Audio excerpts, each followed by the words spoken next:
Hello guys, আজকে আসছি আমরা একটি চানাচুর ফ্যাক্টরিতে। তো এখানে দেখতে পাচ্ছেন ডাবলি বুট ভাজার কার্যক্রম চলছে। তো এইগুলো অলরেডি ভাজা হয়ে গেছে। দেখেন এই পাশে অনেক বড় চুলাতে এগুলো ভাজা হচ্ছে।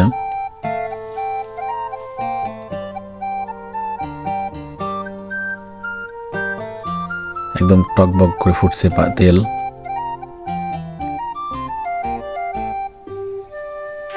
হয়তো বলতে পারেন যে এটা কালার কেমন করে হলো, এটা একটা ফুড কালার ব্যবহার করা হয়েছে।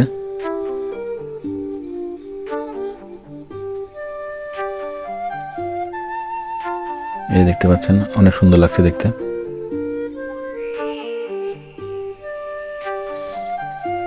তো কারা কারা ডাবলি বুট পছন্দ করেন অবশ্যই কমেন্ট করে জানাবেন। অন্য একটি প্রান্তে চানাচুর প্যাকেটিং এর কাজ চলছে। তো চানাচুর আগেই বানানো হয়ে গেছিলো, এই জন্য আমি দেখাতে পারি নাই।